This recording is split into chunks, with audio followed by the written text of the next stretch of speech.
Doctor Ajay Narayan, चूंकि सबसे पहले इंग्लैंड में वैक्सीनेशन की शुरुआत हो गई, क्या वहां पर कुछ इस चीज को लेकर मन में संदेह है सबके कि जो नया वेरिएंट आ गया, क्योंकि बाकी जगहों पर तो खासकर भारत में तो अभी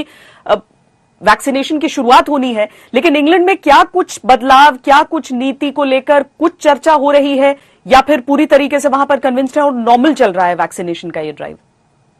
जहां तक वैक्सीनेशन का सवाल है, यहाँ पर वैक्सीनेशन काफी अच्छे स्पीड पे काफी लोगों को दिया जा रहा है। डेली बेसिस पे हर हॉस्पिटल में, जितने एनएचएस हॉस्पिटल हैं, सब में वैक्सीनेशन का एक कार्यक्रम बहुत अच्छी तरह से चल रहा है।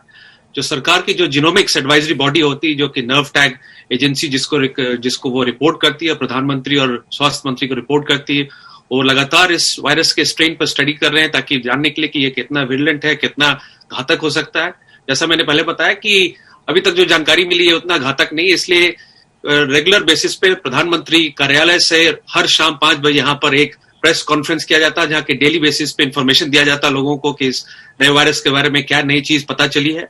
अभी तक जो जानकारी मिली है, अभी तक जो इन्फॉर्मेशन मिली है, लोगों को पता है कि जो वैक्सीन वो ले रहे हैं वो नए वायरस के अगेंस्ट भी इफेक्टिव रहेगी। जैसा डॉक्टर अरविंद कुमार जी ने बताया कि ये वायरस में जो चेंजेस होते हैं, म्यूटेशन होते हैं, जो प्रोटीन पर जो चेंजेस होते हैं, उस पर अगर मान लीजिए कि हमारे पास ऐसा कोई नया वेरिएंट भी आता है आज से अगले 1-2 महीने के बाद, कि नया कोई इंपॉर्टेंट वायरस आ जाता है, तो वैक्सीन की खासियत यह है कि अगले 2 से 3 हफ्ते के अंदर में वैक्सीन में वो मॉडिफिकेशन किया जा सकता है, वो चेंजेस किया जा सकता है, ताकि जो नई वैक्सीन हम बनाए वो नए वायरस के खिलाफ अच्छी तरह से काम करे। लेकिन जहां तक अभी लोगों के यहाँ के विश्वास की बात है, लोग अभी सुरक्षित महसूस कर रहे हैं और वैक्सीनेशन काफी जोर शोर से चल रहा है। गंगा खिड़के जी, एक चीज यहां पर समझना चाहूंगी आपसे, वो ये कि अभी तक जिस एज ग्रुप को टारगेट करता था वायरस, बताया जा रहा है कि ये जो नया स्ट्रेन है उसमें उस एज ग्रुप से कम एज वाले लोगों को भी टारगेट कर रहा है। ऐसे में जो वैक्सीनेशन के जो ट्रायल्स हुए हैं, वैक्सीन के जो ट्रायल्स हुए हैं, वो बच्चों पर नहीं हुए हैं, यंगर जनरेशन पर, उस जनरेशन पर नहीं हुआ है। क्या इससे कुछ कॉम्प्लिकेशन होगा? क्या ट्रायल्स में, अब वैक्सीन ट्रायल्स में बच्चों को जोड़ने की कोई योजना भी होगी? नहीं, मेरे हिसाब से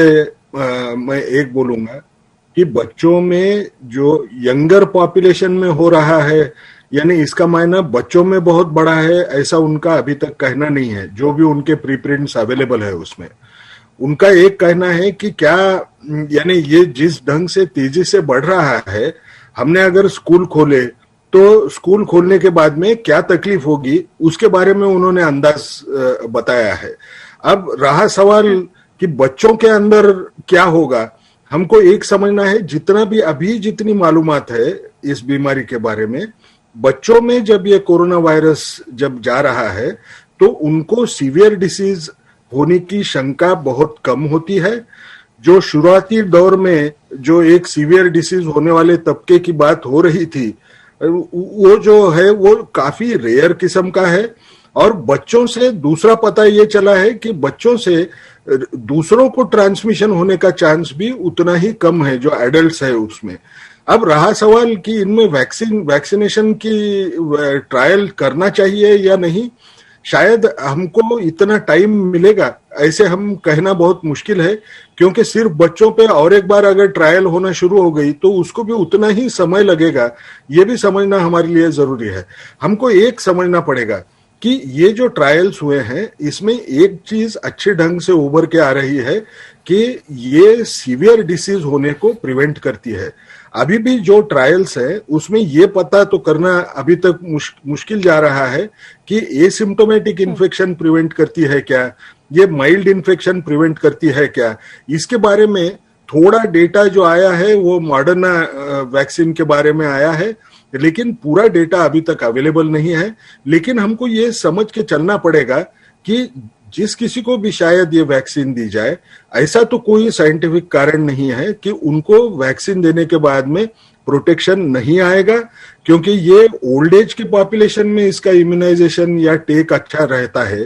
तो छोटे बच्चों में या उनमें कोई अलग ढंग से बर्ताव होगा ऐसे समझने के लिए कोई हमारे पास एविडेंस तो है नहीं। लेकिन ये बात सही है, बच्चों में ट्रायल करने के लिए हमको टाइम लगेगा। अगर करना है तो हमको ऐसे ही सोच के आगे बढ़ना पड़ेगा।